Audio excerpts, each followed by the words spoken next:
اس سے ایک فولادی سیف ابھر کر باہر آ گیا۔ کیسے کھلتا ہے یہ؟ کاٹر نے ڈاکٹر قاسم سے پوچھا۔ اس کے نچلے حصے میں 3 بٹن لگے ہوئے ہیں، سرخ، سبز اور زرد۔ پہلے سرخ پھر سبز اور اس کے بعد زرد بٹن پریس کرو تو سیف کھل جائے گا، ڈاکٹر قاسم نے کہا۔ لیزا نے ایسا ہی کیا تو واقعی سیف کھل گیا۔ سیف کے 2 خانے تھے جن میں قیمتی سامان رکھا ہوا تھا۔ ایک خانے میں سرخ رنگ کا ایک باکس تھا۔ کوڈ باکس دیکھ کر لیزا نے ہاتھ بڑھا کر اسے اٹھا لیا اور مڑ کر کارٹر کی طرف آئی اور کوڈ باکس اسے دے دیا۔ کیا یہ وہی کوڈ باکس ہے جس میں BRG اور اس کا فارمولا ہے؟ کارٹر نے پوچھا۔ ہاں، میں نے یہی کوڈ باکس چوری کیا تھا، ڈاکٹر قاسم نے کہا۔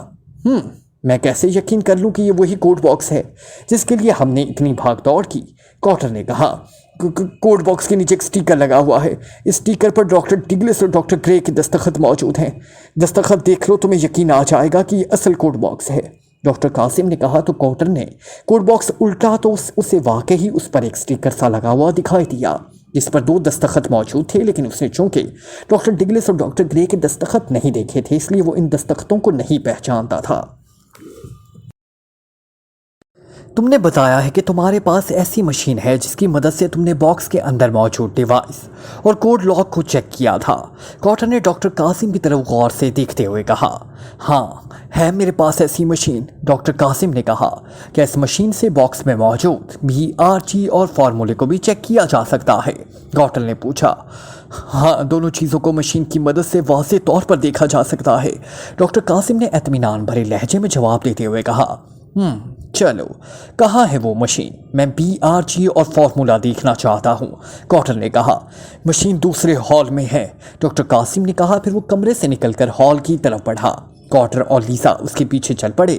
ڈاکٹر قاسم انہیں لیے ایسے ہال میں آ گیا جہاں بڑی بڑی مشینیں موجود تھیں۔ یہ مشین ہے، اس مشین پر لگی سکرین پر تم باکس میں موجود چیزوں کو آسانی سے دیکھ سکتے ہو، ڈاکٹر قاسم نے ایک پورٹیبل مشین کے پاس آتے ہوئے کہا۔ یہ مشین کیسے کام کرتی ہے؟ لیزا نے پوچھا۔ یہ میری ایجاد ہے، تم شاید اسے آپریٹ نہ کر سکو، اس لیے مجھے اجازت دو تاکہ میں اسے آپریٹ کر کے تمہیں کوڈ باکس کی اصلیت کا یقین دلا سکوں، ڈاکٹر قاسم نے کہا۔ پہلے اس مشین میں کوئی اور باکس رکھو اور اس میں چند چیزیں رکھو تاکہ ہم ان چیزوں کو دیکھ کر اطمینان کر سکیں کہ واقعی اس مشین سے باکس کے اندر جھانکا جا سکتا ہے، کارٹر نے کہا۔ ٹھیک ہے، ڈاکٹر قاسم نے منہ بنا کر کہا۔ وہ تیزی سے سائڈ میں موجود ایک الماری کی طرف بڑھا۔ اسے الماری کی طرف جاتے دیکھ کر کارٹر نے لیزا کو اس کے پیچھے جانے کا اشارہ کیا تو لیزا تیزی سے ڈاکٹر قاسم کی طرف بڑھی۔ ڈاکٹر قاسم نے الماری کھولی اور اس میں سے ایک فولادی باکس نکال لیا۔ لیزا نے فوراً اسے باکس جھپٹ لیا۔ کیا ہے اس میں؟ لیزا نے پوچھا۔ خالی باکس ہے، ڈاکٹر قاسم نے کہا تو لیزا نے باکس کھولا۔ باکس واقعی خالی تھا۔ لیزا باکس لے کر کارٹر کے پاس آ گئی۔ ڈاکٹر قاسم بھی اس کی طرف آ گیا۔ کارٹر نے کچھ سوچ کر اپنی کلائی سے رسٹ واچ اتاری اور باکس میں ڈال دی۔ پھر اس نے جیب میں ہاتھ ڈالا اور ایک چھوٹی سی نیڈل تھرو گن نکال کر باکس میں رکھ دی۔ یہ بند کر کے ڈاکٹر قاسم کو دے دو، کارٹر نے کہا تو لیزا نے باکس بند کر دیا اور ڈاکٹر قاسم کی طرف بڑھا دیا۔ اس سے چیک کراؤ ہمیں، کارٹر نے کہا تو ڈاکٹر قاسم نے مشین کے پاس آ کر اس کا ایک خانہ کھولا اور باکس کو اس خانے میں رکھ دیا۔ پھر اس نے مشین آن کر کے اسے آپریٹ کرنا شروع کر دیا۔ چند لمحوں بعد اچانک مشین پر لگی سکرین روشن ہو گئی۔ ڈاکٹر قاسم نے مشین کے چند مزید بٹن پریس کیے تو اچانک سکرین پر وہی باکس نمودار ہوا جو اس نے مشین کے خانے میں ڈالا تھا۔ کارٹر اور لیزا کی نظریں سکرین پر جمی ہوئی تھی۔ اب دیکھنا، میں تمہیں اس باکس کے اندر موجود چیزیں دکھاتا ہوں، ڈاکٹر قاسم نے کہا اور ساتھ ہی اس نے مشین کے چند مزید بٹن پریس کیے تو یہ دیکھ کر لیزا اور کارٹر چونک پڑے کہ اب انہیں باکس کے اندر کوئی چیزیں دکھائی دینے لگی تھی جن میں ایک نیڈل تھرو گن اور دوسری رسٹ واچ تھی۔ گڈ شو، اب مجھے یقین ہو گیا ہے کہ اس مشین کے ذریعے واقعی باکسز کے اندر جھانکا جا سکتا ہے، کارٹر نے مطمئن ہوتے ہوئے کہا تو ڈاکٹر قاسم نے مشین آف کی اور اس میں رکھا ہوا باکس نکال کر لیزا کو دے دیا۔ لیزا نے باکس کھولا اور اس میں موجود گن اور رسٹ واچ نکال کر کارٹر کو دے دی۔ اب یہ کوڈ باکس رکھو، کارٹر نے کہا اور کوڈ باکس ڈاکٹر قاسم کی طرف بڑھا دیا۔ ڈاکٹر قاسم نے کوڈ باکس مشین کے خانے میں رکھ دیا اور ایک بار پھر مشین آپریٹ کرنے لگا۔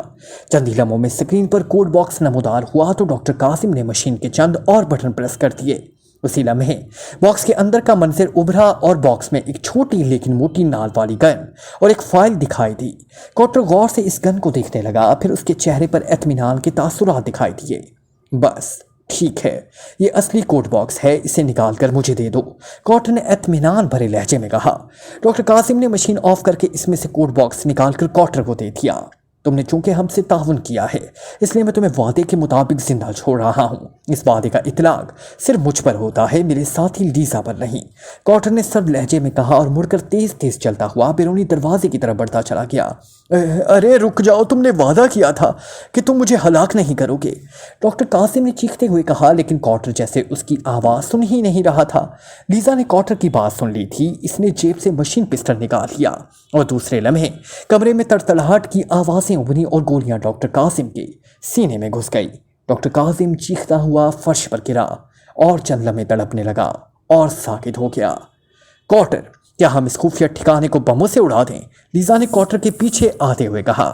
نہیں، اس کی کوئی ضرورت نہیں، البتہ یہاں جتنی بھی مشینیں ہیں ان پر گولیاں برسا کر تباہ کر دو تاکہ استعمال کے قابل نہ رہیں، کاٹر نے کہا تو لیزا نے اسبات میں سر ہلا دیا۔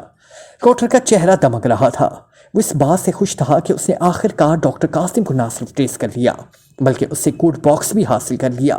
لیزا نے سالٹر اور اس کے ساتھی کو ساتھ لیا اور مشین روم میں جا کر ان تینوں نے خفیہ ٹھکانے کی ہر چیز پر گولیاں برسا کر انہیں تباہ کر دیا۔ پھر وہ تینوں انہی راستوں پر چلتے ہوئے خفیہ ٹھکانے سے باہر آ گئے۔ تھوڑی ہی دیر میں وہ جیپوں اور کاروں میں سوار واپس جا رہے تھے۔ کاٹر کا چہرہ کامیابی اور مسرت بھرے انداز میں چمک رہا تھا۔ عمران اور اس کے ساتھیوں نے وائٹ سٹون کے علاقے میں داخل ہو کر ایک مخصوص مقام پر جیپ چھوڑ دی تھی۔ وہ اب پیدل ٹانگی جھیل کی طرف جا رہے تھے۔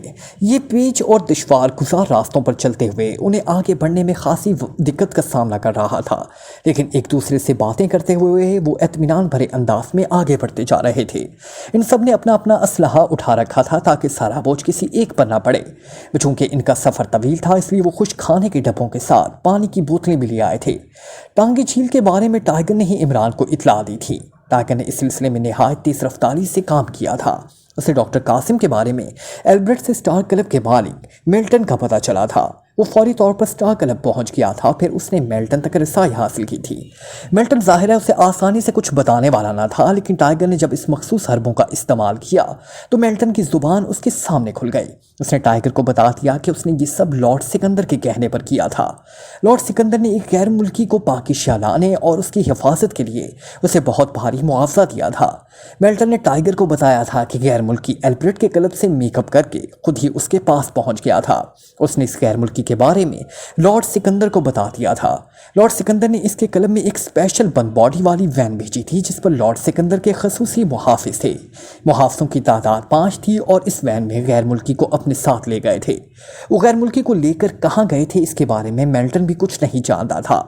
ٹائیگر نے اس سے لارڈ سکندر کے بارے میں معلومات لیں، پھر اس نے عمران کو کال کر کے اسے ساری رپورٹ دی۔ اس معاملے میں چونکہ لارڈ سکندر کا نام آ رہا تھا اس لیے عمران فوراً ٹائیگر کے پاس پہنچ گیا۔ پھر وہ دونوں لارڈ سکندر کے پیلس کی طرف روانہ ہو گئے۔ لارڈ سکندر پاکیزہ کا بزنس مین تھا اور انڈسٹریز کی دنیا کا بے تاج بادشاہ تھا۔ اس کے ساتھ ساتھ اس نے پاکیزہ کی سیاسی دنیا میں اپنی پہچان بنا رکھی تھی۔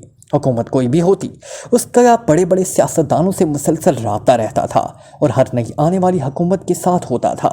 چونکہ وہ سیاستدانوں کو سپورٹ کرتا تھا اس لیے سیاستدان اس سے بے حد خوش رہتے تھے۔ بظاہر ایسا لگتا تھا جیسے برسر اقتدار پارٹی اس کے عمل دخل سے ہی کامیاب ہوئی ہو۔ یہی وجہ تھی کہ وہ سیاست میں نہ ہوتے ہوئے بھی سیاست کی دنیا میں بڑا نام رکھتا تھا۔ اسے ہر جگہ ایسا ہی پروٹوکول دیا جاتا تھا جو پاکیزہ کے پرائم منسٹر یا پریزیڈنٹ کو دیا جاتا ہے۔ لارڈ سکندر انتہائی باروب اور باوقار شخصیت تھی۔ وہ کسی کو خاطر میں نہ لاتا تھا اور اس سے جو ملنا جوئے شیر لانے کے مترادف ہوتا تھا۔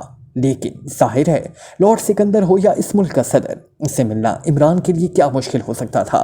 لارڈ سکندر سے ملاقات کرنے کے لیے عمران نے سر سلطان کو ساتھ لیا تھا، پھر وہ سر سلطان اور ٹائیگر کو ساتھ لے کر لارڈ پیلس پہنچ گیا۔ لارڈ سکندر سیکریٹری خارجہ سے ملنے سے انکار نہیں کر سکتا تھا، اس لیے اس نے سر سلطان کے ساتھ عمران اور اس کے ساتھی کو اپنے پیلس میں آنے کی اجازت دی تھی۔ جب وہ سب گیسٹ روم میں پہنچ گئے تو تھوڑی دیر بعد لارڈ سکندر بھی ان کے پاس ملاقات کے لیے پہنچ گیا۔ پہلے تو لارڈ سکندر سر سلطان سمیت عمران کو کسی خاطر میں نہ لایا اور عمران نے عادت کے مطابق اپنے مخصوص انداز میں خوب رکیدہ، جس پر لارڈ سکندر کو عمران پر غصہ آ گیا۔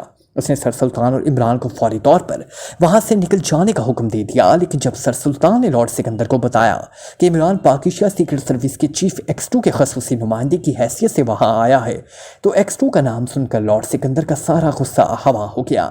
اس کے بعد لارڈ سکندر کو عمران کے سخت اور تندو تیز جملوں کا سامنا کرنا پڑا تو لارڈ سکندر کے ہاتھوں کے طوطے اڑ گئے۔ عمران نے اس کے سامنے وہ تمام ثبوت رکھ دیے جو ٹائیگر نے اس کے خلاف حاصل کیے تھے۔ پھر عمران نے جب اس پر الزام لگایا کہ اس کی ایما پر ڈاکٹر قاسم نے ایکریمیا کی اسپیشل لیبارٹری سے کوڈ باکس چوری کیا ہے، تو لارڈ سکندر کا برا حال ہو گیا اور آخرکار اسے عمران کے سامنے ہتھیار ڈالنے ہی پڑے۔ اس نے اس بات کا اقرار کر لیا کہ ڈاکٹر قاسم نے اسی کے کہنے پر یہ سب کیا تھا۔ اس نے ناراق کی اسپیشل لیبارٹری سے کوڈ باکس چوری کیا تھا اور لارڈ سکندر نے ہی ڈاکٹر قاسم کو بحفاظت ایکریمیا سے مختلف ممالک میں پہنچانے کا انتظام کیا تھا اور پھر وہ پاکیشیا پہنچ گیا۔ سر سلطان کے پوچھنے پر لارڈ سکندر نے بتایا کہ ڈاکٹر قاسم اس کا دوست ہے، وہ اکثر اس سے فون پر بات کرتا رہتا ہے۔ اس نے ہی اسے ایکریمین سائنسدان ڈاکٹر ڈگلس کی حیرت انگیز ایجاد بیجی گن کے بارے میں بتایا تھا۔ وہ پاکیشیا کو خیر خواہ ہے اور جانتا ہے کہ پاکیشیا ترقی پذیر ملک ہے اور یہاں میزائل بنانے کو فروغ دیا جا رہا ہے، لیکن پاکیشیا میں بننے والے میزائل انتہائی قیمت کے حامل ہوتے ہیں۔ ان میزائلوں کے مٹیریل سے لے کر ان پر کیے گئے تجربات پہ بھی کروڑوں ڈالر ضیاع ہو جاتا ہے اور بہت سے ایسے تجربات بھی ہوتے ہیں جن میں نئے اور جدید میزائل ناکام ہو جاتے ہیں، جس سے قوم کا پیسہ ضائع ہوتا ہے۔ وہ چاہتا تھا کہ ڈاکٹر ڈگلس نے جو گن ایجاد کی تھی، اس گن کا فائدہ ایکریمیا نہ اٹھا سکے اور یہ گن اور اس کا فارمولا پاکیشیا پہنچ جائے تو پاکیشیا مہنگے ترین میزائل بنانے کی بجائے اس گن کو ترجیح دے اور میزائلوں کی جگہ بیجی گن تیار کی جائے جو دنیا بھر کے ایٹمی اور مہنگے میزائلوں سے کہیں زیادہ طاقتور اور تباہ کن ہے۔ اس نے ڈاکٹر قاسم کو اپنے خفیہ ٹھکانے پر چھپا دیا تھا تاکہ وہ کوڈ باکس کو کھول کر اس میں موجود PRG اور اس کا فارمولا نکال سکے، لیکن تاحال ڈاکٹر قاسم اس باکس کو نہیں کھول سکا تھا۔ اس نے ڈاکٹر قاسم کے کہنے پر اسے ہر قسم کی مشینری اور کمپیوٹروں کی سہولت مہیا کر رکھی ہے تاکہ ان کی مدد سے وہ باکس کے اسپیشل لاک سسٹم کو چیک کر سکے اور اسے کھول سکے۔ لارڈ سکندر محب وطن تھا اور اس نے جو کچھ بھی کیا تھا وہ ملکی مفاد کے لیے تھا، اس لیے عمران کا لہجہ اس سے خاصا نرم ہو گیا۔ پھر اس نے لارڈ سکندر سے ڈاکٹر قاسم کے بارے میں پوچھنا شروع کر دیا۔ لارڈ سکندر نے عمران کو اس علاقے کے بارے میں بتا دیا جہاں اس کا خفیہ ٹھکانہ موجود تھا۔ اس خفیہ ٹھکانے پر اس نے ڈاکٹر قاسم کے لیے ایک چھوٹی سی تجربہ گاہ بنائی ہوئی تھی۔ اس نے بتایا تھا کہ ڈاکٹر قاسم اسی خفیہ ٹھکانے میں موجود ہے۔ لارڈ سکندر نے عمران اس کے ساتھیوں کو اپنے خفیہ ٹھکانے تک پہنچانے کے لیے اپنا ایک آدمی ان کے ساتھ بھیج دیا۔ اس آدمی کا نام چنگیز دادا تھا۔ عمران نے سر سلطان کو ان کی سرکاری گاڑی میں واپس بھجوا دیا تھا اور پھر عمران نے چنگیز دادا کو ساتھ لیا۔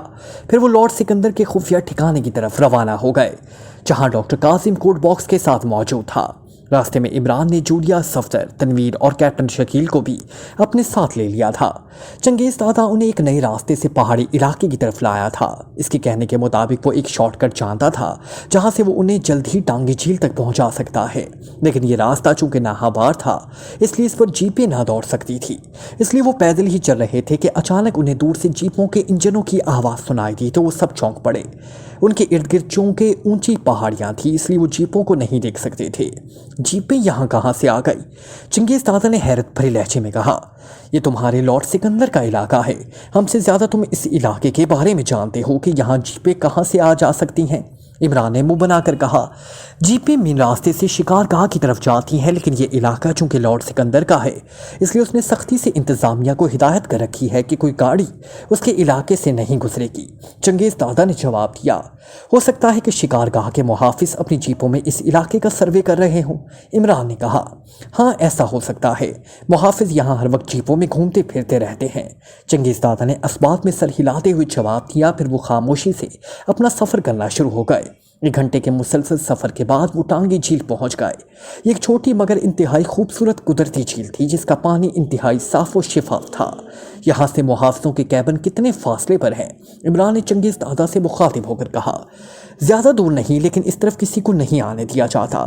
چنگیز دادا نے جواب دیا، اوکے، اب بتاؤ کہ خفیہ ٹھکانے میں جانے کا راستہ کہاں ہے؟ عمران نے پوچھا، ہمیں جھیل کی دوسری طرف جانا پڑے گا، اس طرف گھنے درخت ہیں، ان درختوں میں ایک ایسا درخت ہے جو نکلی ہے۔ اس درخت میں موجود ایک بٹن پریس کیا جائے تو درخت کے تنے میں ایک دروازہ نمودار ہو جاتا ہے۔ دروازے کی دوسری طرف سیڑھیاں ہیں، سیڑھیاں اتر کر ہم خفیہ ٹھکانے پر پہنچ جائیں گے۔ چنگیز دادا نے کہا، وہاں جانے کے لیے ایک راستہ ان کیبنوں کی طرف بھی ہے جہاں محافظ رہتے ہیں۔ عمران نے کہا، جی ہاں، اگر آپ کہیں تو ہم اس طرف سے بھی جا سکتے ہیں۔ چنگیز دادا نے اس بات میں سر ہلا کر کہا، نہیں، اب جب ہم اس طرف آ گئے ہیں تو کسی اور طرف جانے کی کیا ضرورت ہے؟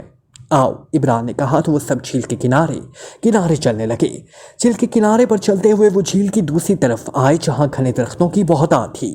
چنگیز دادا ان کے آگے تھا، وہ انہیں لیے درختوں کے ایک جھنڈ میں آ گیا۔ درختوں کے جھنڈ میں ایک بہت بڑا درخت تھا جس کا تنا بے حد پھیلا ہوا تھا۔ دور سے دیکھنے میں واقعی یہ اصلی درخت معلوم ہو رہا تھا، لیکن جب وہ درخت کے نزدیک پہنچے تو انہیں پتہ چل گیا کہ وہ ایک نقلی درخت ہے جسے انتہائی مہارت سے بنایا گیا تھا تاکہ اگر کوئی اس طرف آئے تو اسے اس درخت کے نقلی ہونے کا علم نہ ہو سکے۔ چنگیز دادا نے آگے بڑھ کر درخت کے تنے میں موجود ایک سوراخ میں ہاتھ ڈال دیا۔ اس نے سوراخ میں ہاتھ ڈال کر کچھ کیا اور پھر پیچھے ہٹ آیا۔ کیا ہوا؟ عمران نے اس کے پیچھے ہٹتے دیکھ کر پوچھا۔ کچھ نہیں، میں نے میکانزم آن کر دیا ہے، ابھی درخت کے تنے میں ایک دروازہ نمودار ہو جائے گا۔ چنگیز دادا نے کہا تو عمران نے اس بات میں سر ہلا دیا۔ وہ انتظار کرتے رہے لیکن درخت میں کوئی حرکت نہ ہوئی اور نہ ہی تنے میں کوئی خلا نمودار ہوا۔ کیا ہوا؟ درخت کا راستہ کیوں نہیں کھل رہا؟ عمران نے حیرت بھرے لہجے میں کہا۔ میں دیکھتا ہوں، چنگیز دادا نے کہا اور ایک بار پھر درخت کی طرف بڑھ گیا۔ اس نے پھر سوراخ میں ہاتھ ڈالا، پھر وہ پریشان ہو گیا، لگتا ہے درخت کا میکانزم خراب ہو گیا ہے۔ چنگیز دادا نے پریشانی کے عالم میں کہا تو عمران اس کے قریب آ گیا۔ اس نے چنگیز دادا کو پیچھے ہٹنے کا کہا، پھر اس نے خود درخت کے تنے میں موجود سوراخ میں ہاتھ ڈالا اور سوراخ کے اندر موجود میکانزم کو آپریٹ کرنے لگا، لیکن تنے میں کوئی خلا نمودار نہ ہوا۔ نہ جانے یہ میکانزم کیسے خراب ہو گیا؟ چنگیز دادا نے پریشانی کے عالم میں کہا۔ اب کیا کرنا ہے؟ عمران نے ہونٹ بھینچتے ہوئے کہا۔ اب ہمیں کیبن والے راستے سے ہی لیبارٹری میں جانا پڑے گا، چنگیز دادا نے کہا۔ اوکے چلو، عمران نے اسپاٹ لہجے میں کہا تو چنگیز دادا انہیں لے کر کیبنوں کی طرف بڑھ گیا۔ آدھے گھنٹے کے مزید سفر کے بعد وہ انہیں ایک ایسی جگہ لے آیا جہاں ہر طرف باڑ لگی ہوئی تھی۔ سامنے کا وسیع میدان تھا جہاں دور انہیں لکڑیوں کا بنا ہوا ایک بڑا سا چھوٹے کیبن دکھائی دے رہے تھے۔ یہ ہیں وہ کیبن، چنگیز دادا نے کہا۔ یہاں تو ہر طرف خاموشی چھائی ہوئی ہے، کہاں ہے محافظ اور ان کا انچارج؟ عمران نے حیرت سے چاروں طرف دیکھتے ہوئے کہا۔ شاید وہ کیبنوں میں ہوں گے، آئیں، چنگیز دادا نے کہا اور انہیں لے کر وہ کیبنوں کی طرف بڑھتا چلا گیا۔ کیبنوں کے پاس ہر طرف گہرا سناٹا چھایا ہوا تھا۔ کیبنوں کے قریب آتے ہی ان کے چہروں پر شدید حیرت کے تاثرات ابھر آئے۔ خون؟ کیا مطلب؟ عمران نے انتہائی حیرت بھرے لہجے میں کہا۔ خون؟ کیسا خون؟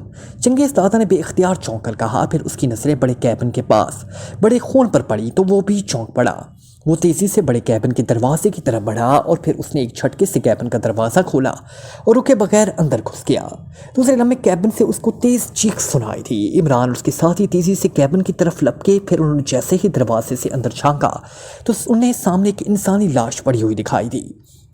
لگتا ہے یہاں کوئی بڑی گڑبڑ ہوئی ہے، جلدی کرو، باقی کیبن بھی چیک کرو، عمران نے ہونٹ چباتے ہوئے کہا تو وہ سب تیزی سے چھوٹے کیبنوں کی طرف بھاگتے چلے گئے۔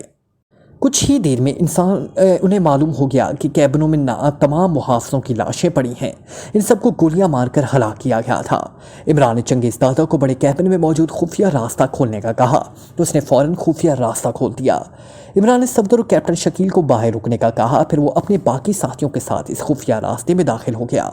تھوڑی دیر میں وہ خفیہ راستے سے ہوتے ہوئے لیبارٹری میں پہنچ گئے اور پھر لیبارٹری کا حشر دیکھ کر عمران نے بے اختیار ہونٹ بھینچ لیے۔ وہاں بھی لاشیں موجود تھیں اور لیبارٹری کی تمام مشینوں کو گولیوں سے تباہ کر دیا گیا تھا۔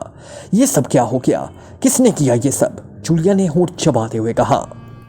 Like, comment, share, press the bell icon.